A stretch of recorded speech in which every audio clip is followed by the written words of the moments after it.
Okay. Thank you, Raghu. Beautiful. So I'd love to maybe start with really. I remember Nipun telling me about the story that one day Nisha just got up in the night and said, "Raghu, we need to go to India." So can you tell me that story? I think that was very fascinating, and I was very. What really that happened, or was it like? Well, there is my version of the story. No, no. Let's me The hear the Nisha's version, and then we can. official version is that she got up middle of the night and she told me, Raghu, let's go to India or something like that. And she was expecting me to, maybe talk to her or discuss with her and whatever. But I said, okay, and then I went back to sleep. And that's it. Then from the next day we planned and eventually shifted. So when put it that way, it comes across like, as they say, my overnight success is a result of like years and years of overnights. It's like that, because that was some kind of ceremonial point or something like that, Meaning if two people want to get married or something, things go on, and finally when they say I do is not the time when it happened, right? So it's like that. So it was sort of a I do moment for the shift. But before that, a lot of things have happened for that thing to happen so effortlessly. Any particular moment which you you distinctly remember, which kind of had that shift, made that, or when was the first time when you really felt that you need to come back? There's no, in fact, I don't, tell anybody there. When I was there, I never used to tell people I'm going back to India, or the concept of going back, returning, that didn't make sense to me. When we were in India, since we knew each other since we were like 17 or something, we used to talk about different things and sort of almost grew up together. And we had this idea that we have to go out and explore, and then stop being in that exploring mode and start living. So what I'm trying to say is, I'll give you another example. This is my personal thing, which holds true even today. When I was in my second year of college, I started doing some work, different things. I used to, be part of a computer education institute and tell people why it's good for them and try to sell computer education courses. So I was doing that. I was doing a few things during college time, working basically, and I used to earn some money. And at home, my sister or my brother, or they know that I'm doing something and I'm earning money. But in at least in South India, I know that if a child, a son or a daughter, one starts earning money, then there's a sense of what are you doing for your family with that money? Like you earn your first salary, what you do. This is sense, right? And so that happened, and I never did anything for my family. I never took that money and came and said, oh, I've earned this money, and now I'm doing this for my family. I never did anything. So that passed. First job, like professional first job I did, never did anything. Second job, never did anything. And then acutely this thing came up one day. What's going on? Almost to a point where somebody had to tell me that my dad was feeling a little down because my son is earning and he has not even done anything for us here. I mean, I'm saying formal gestures. Oh, dad, here's something I bought for you, whatever, because that's what they're used to, right? So the reason was, I never felt that was my real job. I never felt I need to get the joy in my heart that, hey, you brought me up and I grew up into a certain kind of person, and here is the result. I wanted that result to match with your love, match with the intention with which you raised me and stuff like that, right? But many things I was doing in the initial part of my life were not aligned. And hence I always used to feel this is not it. It's almost as if I did something to my family with that money that I earned, it was like not gelling. So I said, it's almost like I'm just floating around. When I really do my first job, I'll do something for you. It's that sort of thing. So that applies to me in many parts of other parts of life also. I got to feel it. I got to feel that it is mine, I'm doing something based on that understanding, that sort of thing. So the transition was made a long time back, and we used to tell each other that it is not that we are going back to something. It is like you are in an exploring mode in life for a while. That's necessary. You don't know what is what, and then there should come some point when you are living. Doesn't mean exploring will not happen in that mode. Here you are living and hence exploration happens. In the other mode, you are exploring and hence once in a while you live. That's the feeling people face when they are going on a vacation or they are going on an adventure, something, or people want that stimulant to happen in their life, and in those moments they live. So people like exploration. But I don't want life to be like that. When I go on a vacation for life, and then I come back to something where there is no life, I would want my life to be a flow. In that anything may happen, exploration may happen, may not happen, but I'm living, I'm alive. So we had the sense of that at that time. We said to ourselves, let's go somewhere, out, explore, maybe go out of the country. Whatever we knew that exploration will stop and we'll start doing something. So it just happened in our life that we decided to stop the exploration sometime in the US, where we had already done a lot of things after having been there. So we've seen it. We've seen what does it mean to start a technology company. What does it mean to work in the corporate world in the US? What does it mean to visit so many beautiful national parks and do overnight camping and boating and whatnot.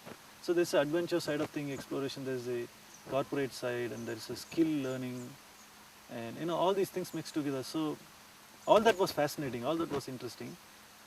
But we felt that because of various reasons, we are from Tamil Nadu, and there is a certain cultural tug and all that stuff. Because of all that, we thought to stop exploring and start fully living, this shift might help. There was that sense for quite some time. So I used to tell people in the US when they used to ask me, when are you returning, or why did you decide to go back, or things like that, I used to tell them, there is no back to go. It's all forward, life is all forward, there is no back to go. The India I left and the India I came to are very different. So if I think in my mind, I'm going back to India, and the back has some meaning for me, I come here and I'll be disappointed. There is no back. There is only forward. So I used to tell people I'm going forward to India. I'm here and I went there, I'm going somewhere, there is no back or for whatever. My life is going forward, and at this point I'm in India. That sort of thing. Very.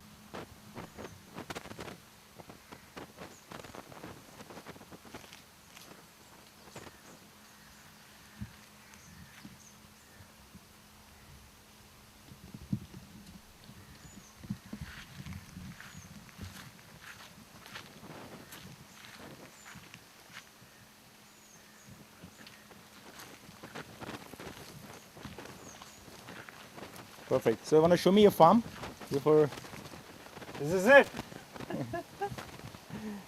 Tell me, I was really moved by the first moment when you came here, and you were telling me the story about the phrase that it's not what you get from the farm, it's what you're able to give that. So, I think that connection you had with the soil, and how did you came to understand that, and how do you able to accept that when you came here, because your farm is like quite different from others in that sense, and in this, because as we'll see around, because the way you have grown the different trees and different, it's like not the regular way of farming. So it was really, for me it was very interesting just to see like how you have surrendered to the nature in the real sense, and without thinking that okay, I'm doing farming. So that sense of not doing, and it's not doing farming, but I don't think you're doing farming. Yeah. So what is that you're doing? I mean, that's so I think that's very interesting for me. So it's I was just telling Hema in the context of children and learning and all that. I just wanted to drive home a point, and I told her that if I ask you to cut vegetable, you can cut vegetable. If I ask you to get me some water, you can get me some water. But if I ask you to learn, Come on, learn. What would you do? Is there such a thing called learning? Right? Yeah. It's not a verb. It sounds like a verb, looks like a verb. You know, you have L-E-R-A-R-N, ing. So the ing gives you a sense of movement. I'm running, I'm climbing, I'm learning. Learning? Come on, learn. Then you realize, no, you know, whatever we call as learning is a byproduct, it's an effect, it's a result of walking, of eating, of cutting vegetables, of, you like it or not, it happens. Some effect has to happen. So there's always some learning. So you do whatever you do with that awareness. The moment that awareness is there, learning has happened. So you can be ignorant of what you did or not. Those are the choices. If you stop being ignorant of what you're doing, then learning is automatic. It has to happen. There's no choice but you have to learn. Likewise here, farming, right? So you ask me, you know, Ragu, I want to shoot a film. Go do some farming. I'm like, I want to do farming. What is it I want to do? Like, I want to do farming. There is no farming to do. Right? There is a farm and you attach an ing to it. Yeah, there is a farm, but what is that ing? There is no ing. So I just, you know, Ragu walk, I can walk. You know, plant a tree, I can plant a tree. Or pluck that flower, I can pluck that flower. Right?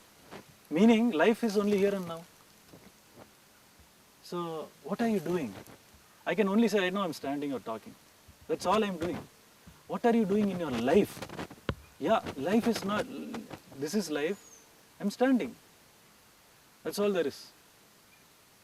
Now, this connection, this understanding, if it arrives, then that projection is not there. The need to put a label, the need to see something from a story point of view, my story, my life, I am farming. That ceases to be, because once you are in the farm and you are doing something, you cannot be thinking about those things. This is in front of you, do it. The stories happen later when you're talking to somebody, whatever. So here what are you doing? You know, if somebody were to write a profile of me, then it will be like Ragu Farms, whatever. But here what I'm standing and talking to you, that's all. There's nothing else to it. So likewise, the connection with the other question you asked me, the, you know, soil, if not what you take and all that. You know, there's only one person, there's only one stomach. There's only so much I can eat. And for one person's survival, what does it take in this world? Seriously, if you were to think about it, what does it take for me to just survive? But I'm a human being, not an animal. Animal is so much controlled by its environment. It lives and there's no food, it dies. That's all it can do. It's hardwired. It cannot say, I can sense something and move somewhere else. Maybe it does to some extent, but I'm saying it's more a prisoner of the environment than a human being. A human being is not like that. Which means the ability for a human being to just live is much more than an animal. So one of my friends used to ask me, we were talking about, he was a VC, and he wanted to drive home a point related to the false sense of insecurity we have. He said, Ragu, if I pick you up, right now if I pick you up, right, and employ a few gundas and tie your hands up and blind your eyes, pack you and take you on a charter flight and drop you in some strange country in this world. Like, you know, it's going to take a while for you to even figure out where you are, right? Some strange place I drop you. You don't know the language. You don't know where you are. You have no resources with you, nothing. Then he says, will you survive? Right now, don't think, tell me, yes or no, will you survive? Yeah, I will survive. Isn't that really fascinating? Yeah. You did no thinking, no analysis, you just knew you would survive. And I can contradict everything you tell me now in terms of how you survive. But still you would believe you can survive. If you are not afraid in that extreme. Why are you afraid now? Where is that insecurity? Why don't you apply the same level of instinctive confidence? Because we are meant to live, human beings live. So once you understand the falsehood of insecurity to that degree, then there is no sense of, I want to get this. That notion comes from a certain insecurity. It's the beginning of planning. I want to get this is the beginning of planning. And then you get into whatever.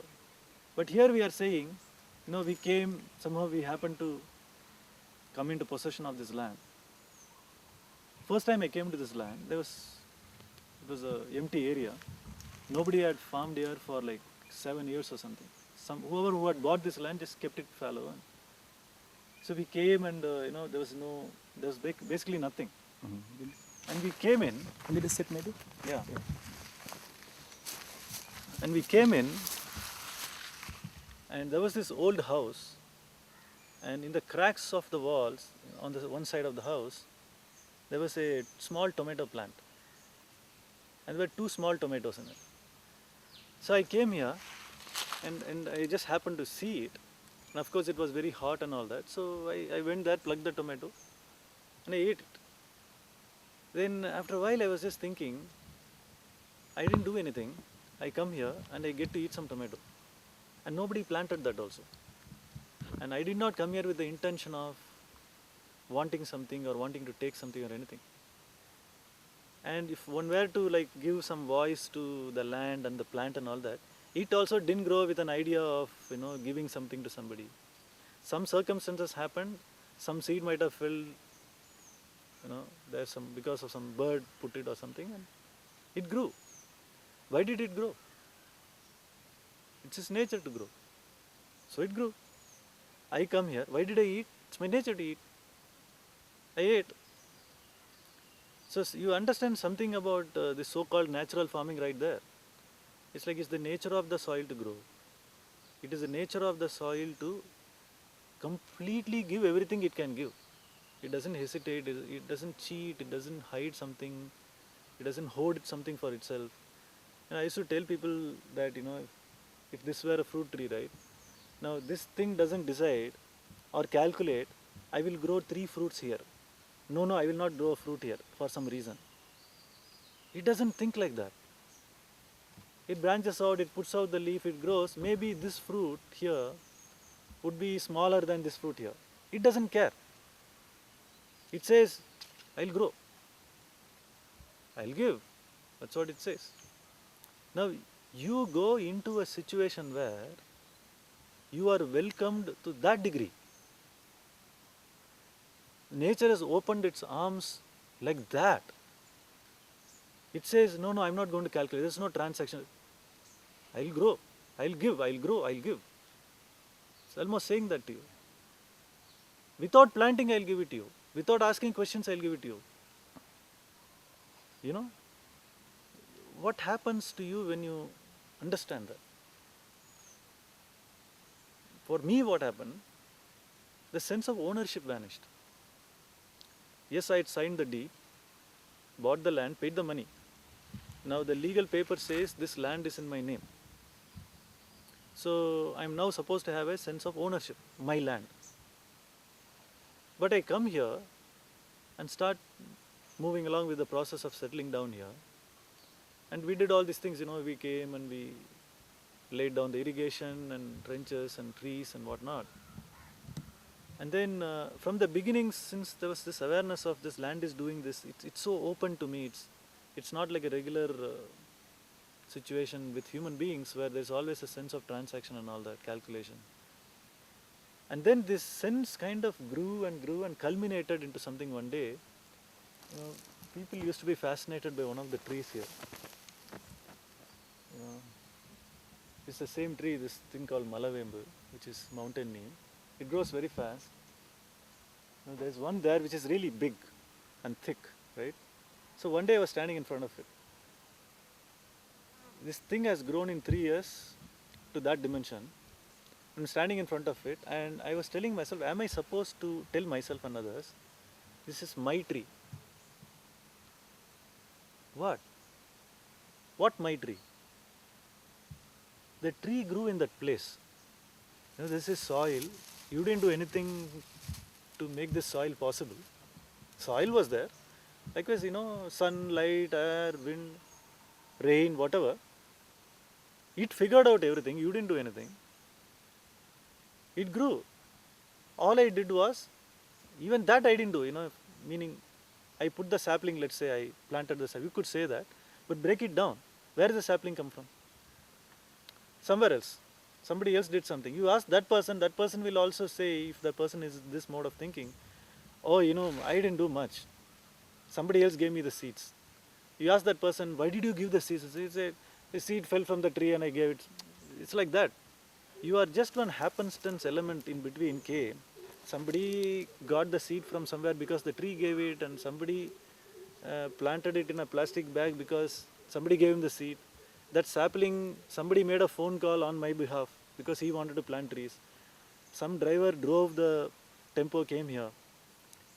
Everybody has contributed to whatever little bit of degree without any even big intention of that I'm going to create a forest. None. Just came like that, and it just happened to come in my hands, and I put it there. Now for doing this, am I supposed to claim ownership? My tree. Why? It's in my land. I paid for it. What? Right there, the sense of ownership disappears. Then you remember these things, people used to say, it seems in ancient India or even other parts of the world, that the idea of owning a land is an insane idea. The land belong to you, you belong to the land. That's how people thought all the time.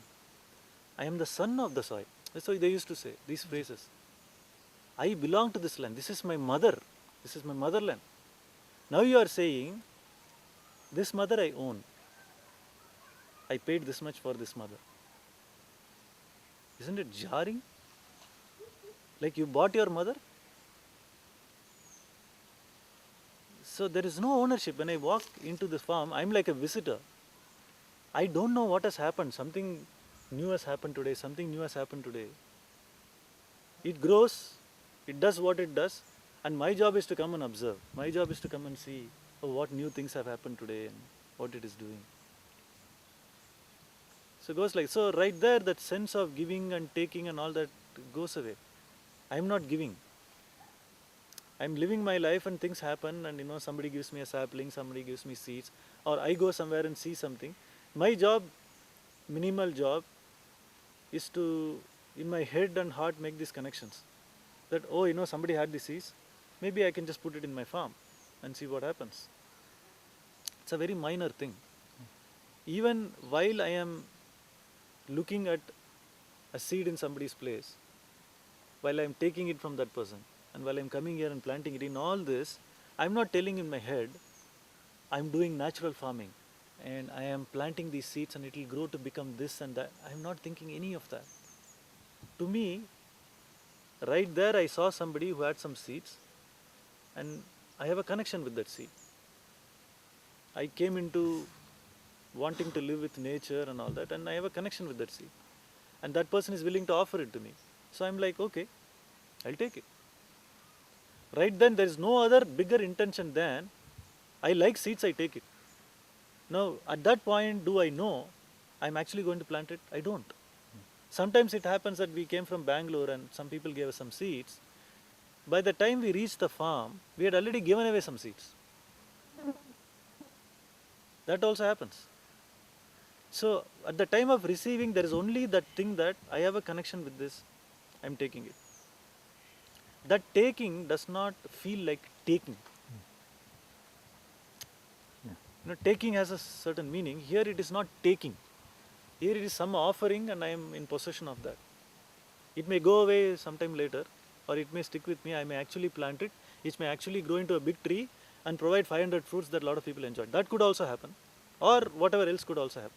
So every instance is a separate instant where will it line up or not? Will it flow into a certain predictable logic or not? There is no idea. So you know that those things. So there is no sense of giving and taking. Sure. There is only a sense of you are living in this area and the farm does what it can do or it is supposed to do. And I am living and I am doing what I can and I am supposed to do. Out of which comes all those theories of tending to the soil, taking care of the soil, all those things. They're all nice stories. I mean, those things help to some extent also. Gives you some sense of planning and what should I do tomorrow. There is an answer because somebody told a story of how to take care of soil. But while I am here, while I am doing something, if you ask me what are you doing, I am not going to tell you I am doing today soil rejuvenation. Has no meaning. Sure. If you ask me, I'll tell you I put some mulching. That's all there is. Only when you add that up and look at the past, there is some story that's emerging. Thank you. That's A lot of trees that have not, see, except for the fast growing, right? This one, this one, this one, they are yet to grow, right? sorry. Huh? I think there's no sound coming. So.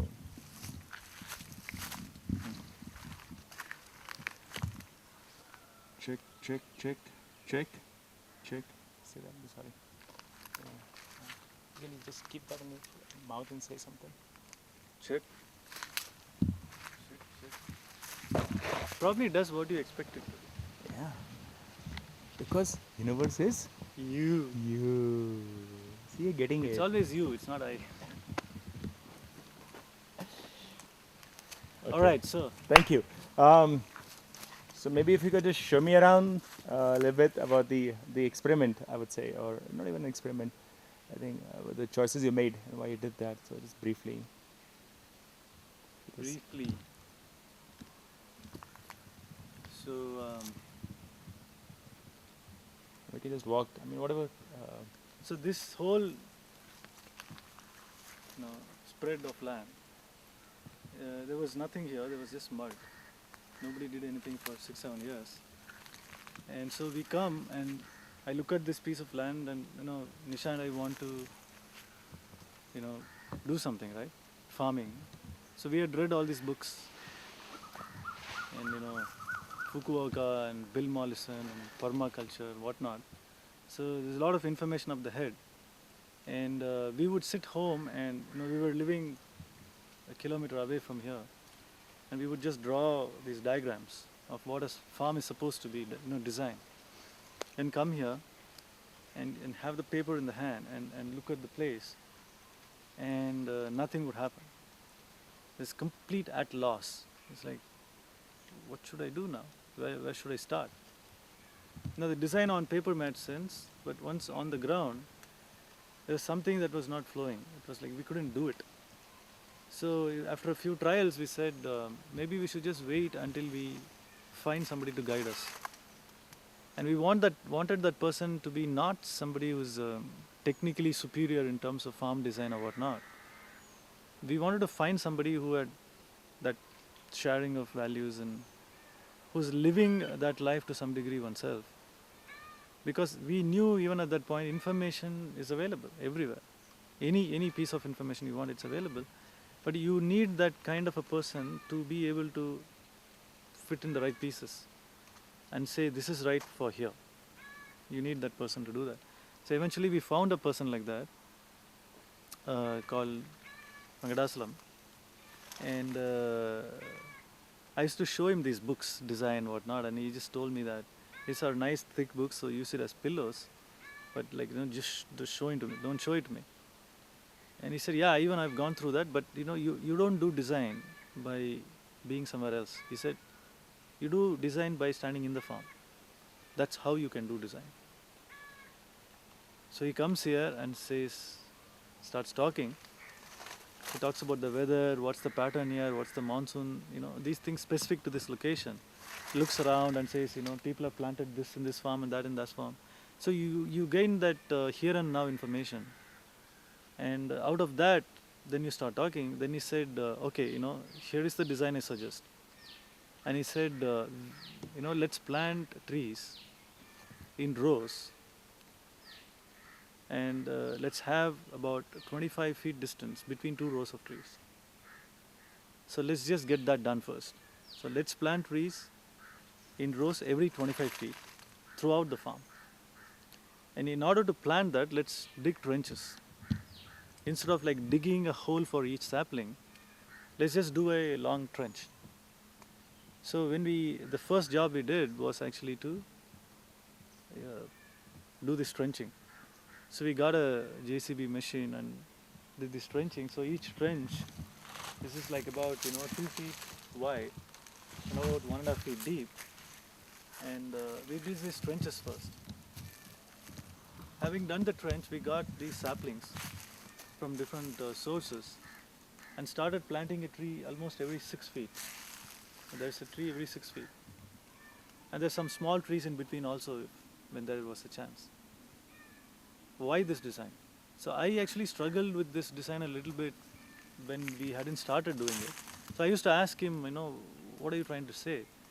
So, in permaculture they say zone 1, you have your house and you have your immediate consumable things you plant around, you have maybe a small pond, your cattle shed. So stuff that you need to attend to frequently, you have it in zone 1 because that's where you're living, your houses. So you cannot keep walking a while to attend to something because then the care would reduce. So that's zone 1 and zone 2, zone 3. And in permaculture, they say the final zone, zone 5 or something, is where you plant the trees. It's because you don't have to attend to it too much. You have to go there only once in a while. So I was telling him that, but you are saying let's plant trees throughout the farm. Are we designing or not? Are we doing something else? He said, for a moment, just put aside all those theories. Let's talk about this place, this weather, these conditions, right? Then he asked me several questions and said, what's your water level? What's the rain pattern like? And all these questions. And it became clear that this area, or in general Tamil Nadu, I should say, that is a hot region. You never know when a monsoon is going to fail. You never know when the groundwater, the water table is going to go below a certain point. And hence there's always the sense of wanting to deal with water in a very conservative manner. So it's like, when that is the case, you would rather have a setup in the farm so that you don't have to worry too much about the availability of water. Even if there is only less water, you can still get by. What would be a design that can do that? So he said, a lot of people have said that a farm that has a lot of trees creates that ecosystem for you. Fundamental thing being that if you select those varieties of trees that grow without much care and watering, some amount of care and watering, but it's hardy enough to grow, native varieties. If you grow them, they are givers, giver trees. So what they do is they grow and then they give, they give out leaves, they give out twigs, they give out flowers, they fix nitrogen and they attract rain. When you grow trees in a region, it creates that coolness, the atmosphere above the canopy, and it attracts rains. So in a land where there's nothing and clouds pass by, they just pass by. They won't fall as rain. But in a place where there's a lot of trees, then the necessary cooling happens and the cloud becomes rain. And otherwise also, even the creation of the cloud itself, that leaves keep evaporating water. It takes water from the ground and it grows and also evaporates that water out. So just like how rivers, the water in the river evaporates and become clouds, the water in the leaves also evaporate to become clouds. So Fukuoka used to say, where do you think rain comes from? And he used to laugh and say, people think rain comes from up there. No, he says rain springs forth from the earth. In order to come, it has to go first. So he says, let's plant trees. More trees you have in a farm, especially in this kind of a region, the better it is, because first they come up without any attention, much attention. First they come up, and once they come up, it makes your life so easy. If you're going to plant diverse trees, which is what we have done, every tree is different from the other tree. There's no two trees together which are the same species. So when you bring in that level of diversity, we have about maybe 50 varieties of trees in this farm. So when you bring in diversity and you plant these big number of trees and plant them in a certain order. So in this case, we chose a design of 2 rows of trees and 25 feet between them, because as the trees grow and create the shade, if you have 25 feet between them, that space would still get certain amount of sunlight. So you can still grow some things in between that space. So here, for example, here's a row of trees, and 25 feet from this row, there is another row of trees.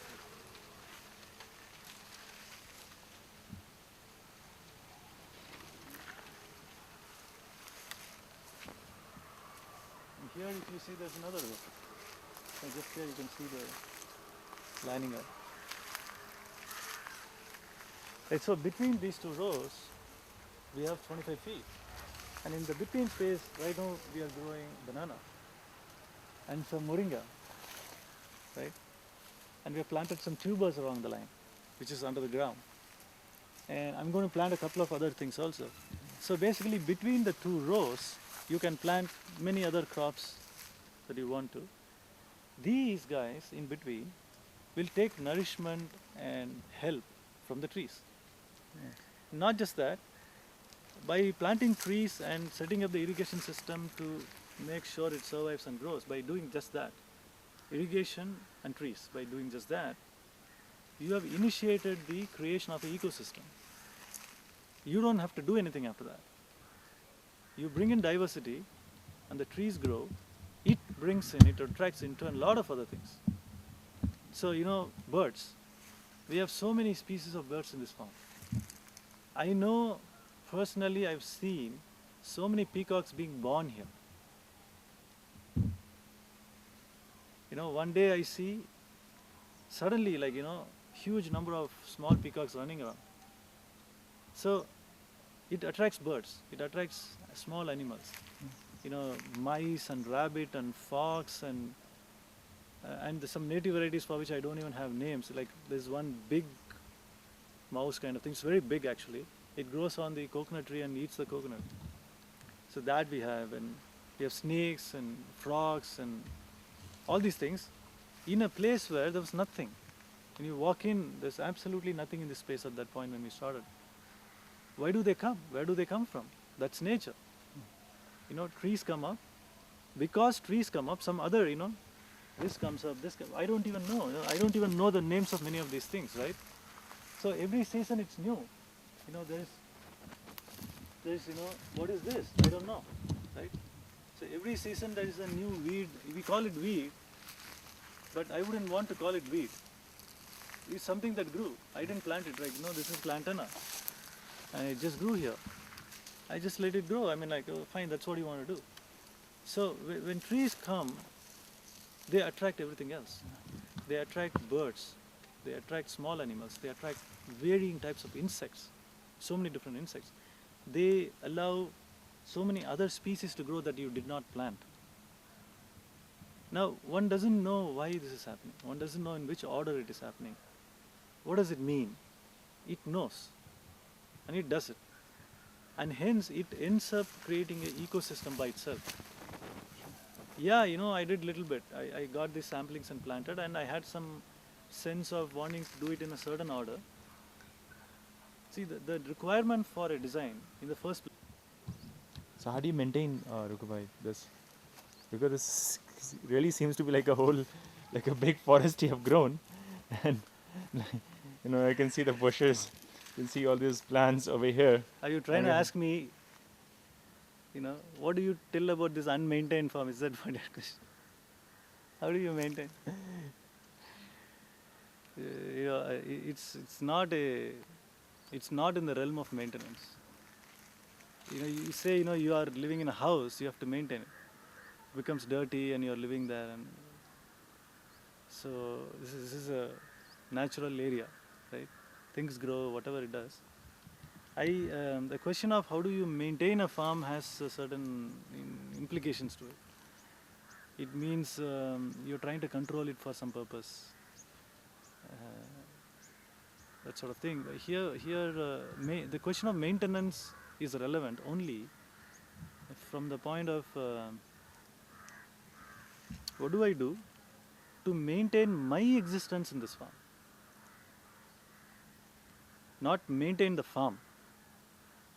It's rather like I maintain myself in this farm. This farm is the reality. It has done what it can do and it wants to do. My thing is, for example, maintenance. When you say maintenance, for example, one would be to maintain the road. This is actually a road. It doesn't seem like that. So I should be able to walk on it, otherwise it's not a road. So in order to maintain my existence in the farm, of which part of it is walking by in my farm, I say, oh, maybe I should cut something so that it becomes clear and I can walk. In that sense, it's maintenance. So yes, once in a while, every 6 months, we cut the stuff on the road. We have different roads in the farm.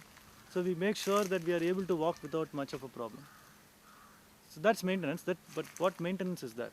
It's the maintenance of my life in the farm, rather than maintaining the farm. Because maintaining the farm generally means that the farm is neat, the farm is meticulous, and there is a local saying by the farmers here that kaadu suttama irukonu. Kaadu means farm. Actually, literally it means a jungle, but they use that word to refer to farm also. They say kaadu. Suttama irukonu means must be clean. And that's how they have grown. They say kaadu suttama irukonu. Farm must be clean, and you go and see their farms, and that's how it is. That you stand somewhere, you can see everything. First of all, the entire farm is visible. There's no obstruction, nothing. And then you can see, this is the watering channel, this is where we have planted, it's geometric, everything, and it's clean. But here, if they enter, they are lost. They're like, where am I? You are on a road and it doesn't even look like a road. Then they ask, is that a road? And say, no, that's not a road. What is the difference between that and this? And then how do you decide what to plant? This is what they ask. But my thing is that it knows what to do. So this thing has grown here. It wants to grow here, and maybe it knows why it is growing here. Maybe it's good for the environment, whatever, right? So unless I want to do something here, I don't touch it. So in that context, what is maintenance? There's no question of maintaining the farm. It's my life being maintained inside the farm. So it's kind of removed from my house. So planting a fruit tree might result in low maintenance. So in that sense, it's maintenance. Meaning my maintenance, my sustenance. So that's all I ask myself. Whatever I do in this farm is from the point of view of restricted to my sustenance, my growth, which is smaller than the farm, which is big. It is doing a lot of things which is not apparently relevant to me. It's just a lot of things.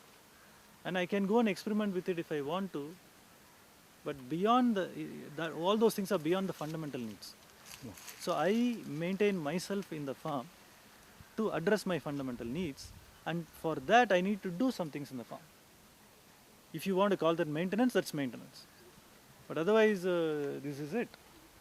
It's whatever you want to call it, jungle, farm, whatever it is, it is. Thank you. So should we go back?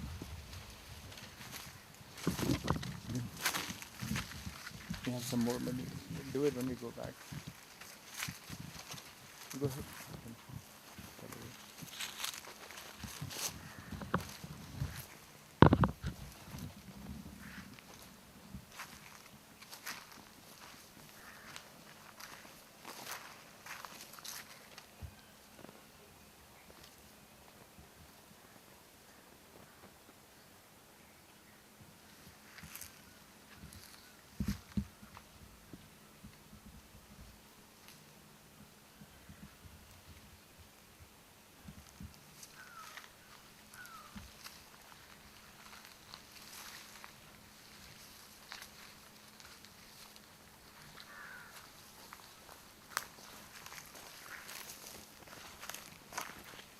Here's another piece that is very interesting. People ask different questions and it comes. Now this is moringa tree, right? These long moringa oleifera, drumstick they call it, right? Now we planted some seeds and all these things grew. And people used to come and ask us, oh, there is so much moringa you did not harvest. And we actually did try harvesting in the beginning. We went around and we employed some lady and go around. There's a lot of these trees. So we harvested the moringa. So we had to pay her the daily wage. There's some 150 rupees or something like that. So we collected all those things. And then she said, I'll give it to the market or something, gave it and came back. And she managed to sell the whole thing for some 70 rupees. So why do that? I could have given it free and she wouldn't have charged me the labor. She would have been happy, I would have been happy. It doesn't make sense, right? So now you could see this as a problem. You could say, why plant moringa then? If it, the retail price might be high, but that's not the price you will be able to sell it to. Then why grow? That's how people think. So to me what happens, okay, you know what, let's not harvest. Then why am I growing? Well, there is a seed that you planted it and it's good for things to come up in your farm. That's it. Fine. Then what happens after a while? It turns brown. You can see a couple of them turning brown there. This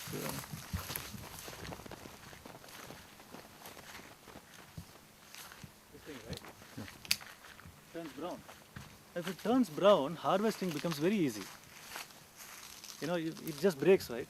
You don't have to use something to pull it. Now what happens to this? This falls down or I take it in my hands. When I was going around inquiring or searching on the net, what is this? What is this useful for? So there's these seeds, right? So the moringa seeds. I found just about 100 milliliter of moringa seed oil costs $10. The powder is equally costly.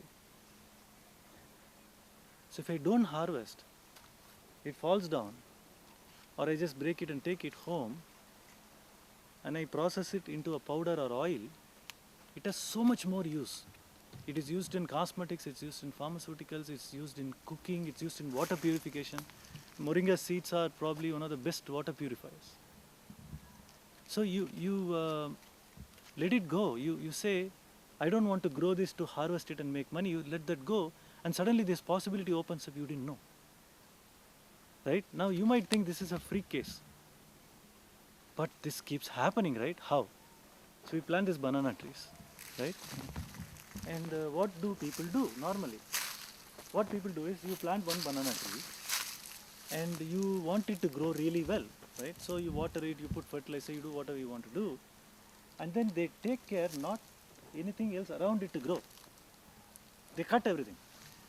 Because they want this one banana tree to grow really high and really tall, really well. So it puts out a really big bunch so they can sell it to the market and make a lot of money.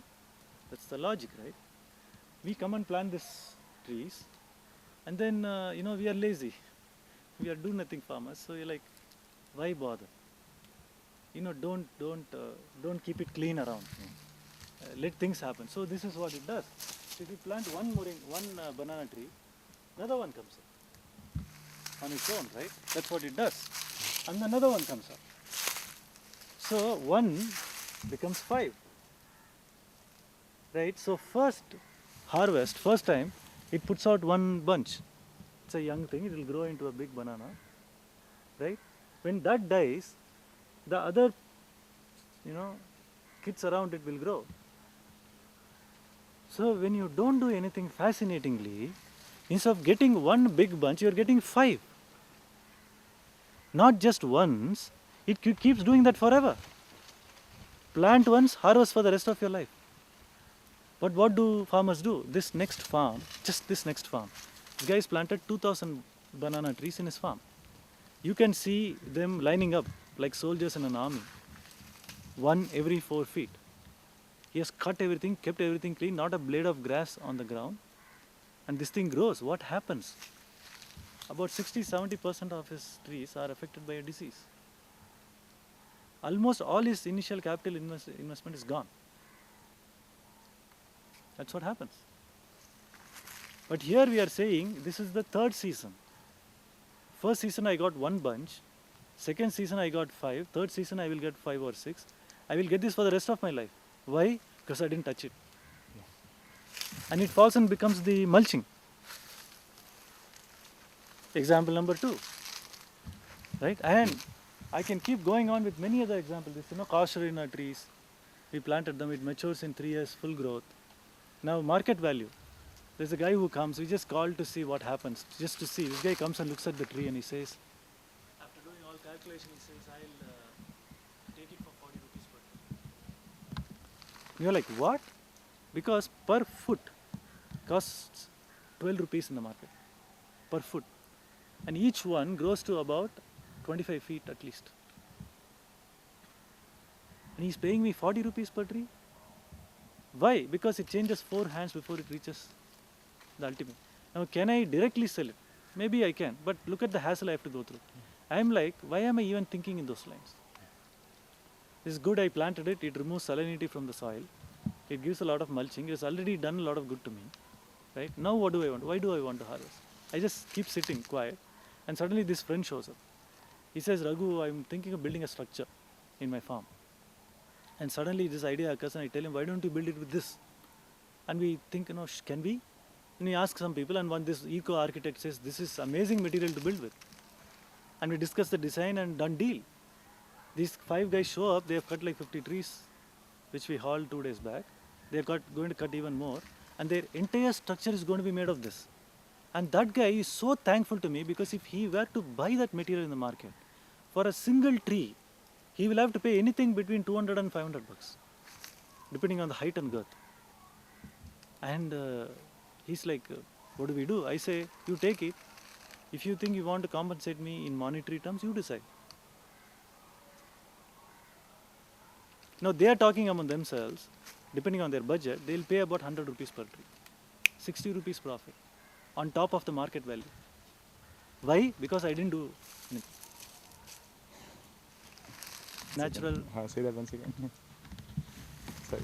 Now people say, there are some people who walk into this farm with some idea, and they are always thinking about the value, like in terms of money. Yeah.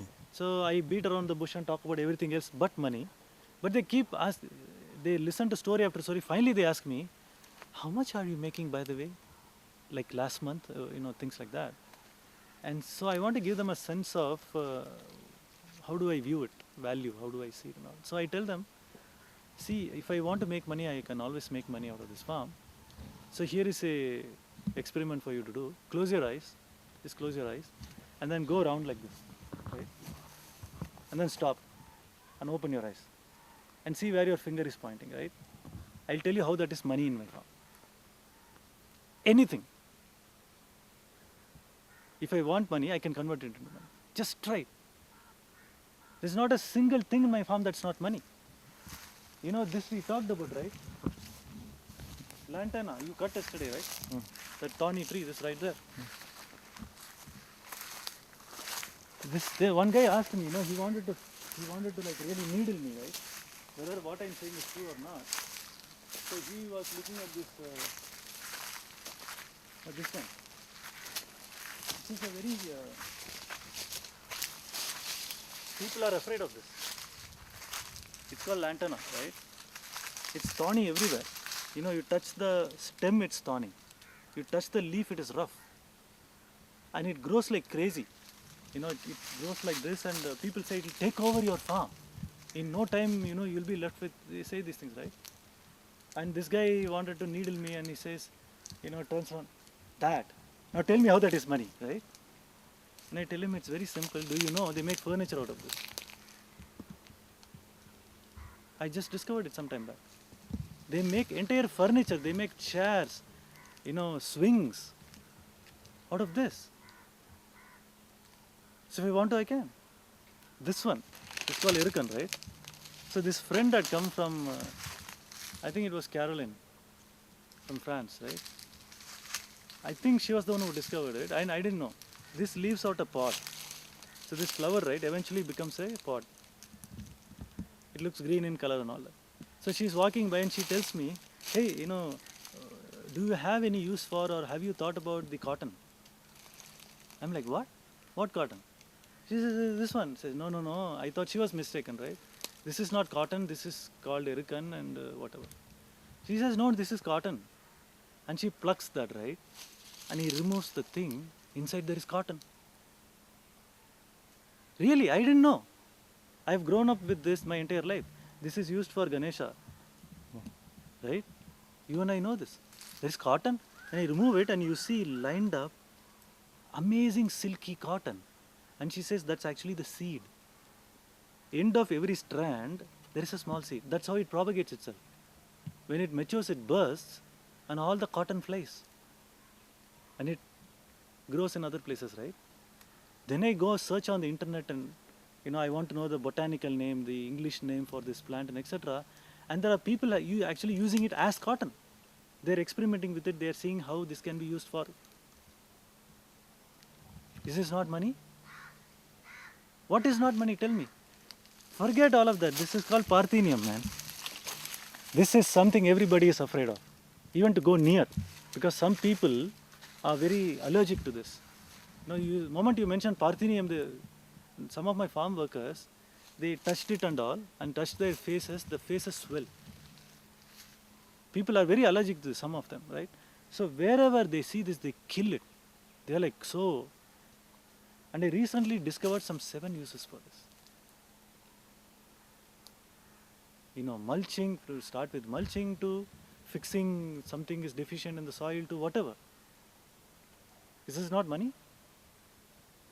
Whereas if some consultant from big accounting company, some big consulting company comes and tells, you know what, money saved is money earned. Then you nod your, yeah. What? Water saved is money earned.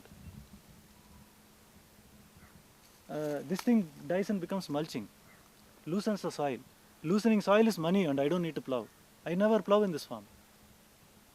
Money? No money? You tell me what is not money in this farm. Beautiful. Thank you, Ragu. That's awesome. So, anyway, we just got the last 3 minutes. So, any last message for another crazy ones like you who are just on the threshold of joining in and want to come in? What would you like to say? Any last piece of advice? Not advice. I would just say that, they say that the body can heal itself. They say that you trust that the body has the intelligence to heal itself. So your job is to allow the healing to happen. And this entire alternative systems of medicine, all your Ayurveda, naturopathy, all of them say that, they fundamentally say body can heal itself, trust it. Likewise, I would say a farm knows how to grow. Nature knows what it does. In every way, you trust that first. Once you trust that, then the informing happens. It informs. It tells you what to do. You observe and trust it. You don't question, you don't calculate at the level of decision. You can do your calculation planning at the level of execution, that's fine. But you don't think in terms of insecurity or what will I do, how do I plan for this, what will be market value for this product, should I plant this or not, forget it. Nature knows what to do in terms of growing, nature knows what to do in terms of revealing to you its values. Because most of the stories I've been saying, if only I had thought like a regular farmer who wants to make money, I would never discover values. Completely all over values, over and over. Now, anytime you want, you can convert those values into money if you want to. Let it be there. My farm guide says after he planted these trees and I go to his farm and he show me, he says, for example, he says, Ragu, that kumil tree there and tadisu there, that vengai there, those are my fixed deposits. It's a long-term fixed deposit. Yeah. And he says, my teak tree there, my ET rosewood tree there, those are my, for my legacy. If my son wants to get married, he'll cut the tree and he'll get married. Or if he wants to go on a global tour, he'll do this. So he's saying all the financial instruments we talk about, it's very interesting, and someday maybe I'll do that, sit and do that. This is my mutual fund. This is my bond. This is my whatever. It is. And the beautiful thing, it survives inflation. You don't have to adjust it for inflation. So if you are money minded, I'm saying it is there. So my thing is a trust. You trust nature as much as you should trust your body. It knows what to do. And right there is freedom. Right there you let the organizing happen automatically, and your job is to just keep discovering those values that come out of that trust. And it might sound abstract, but once you get in the field and start trusting, it's a very different dynamic. Like I trusted, I don't want to cut the banana tree. I trust. It knows why is it growing 5 siblings or 5 shoots around it. Why should it grow? It knows what to do, it grows. So I keep quiet, I get 5 next year, and 5 next year, and 5 next year, and 5 next year, and forever. But the farmer next door gets it one season and gets a disease. And no farmer plants banana in the same field the next season.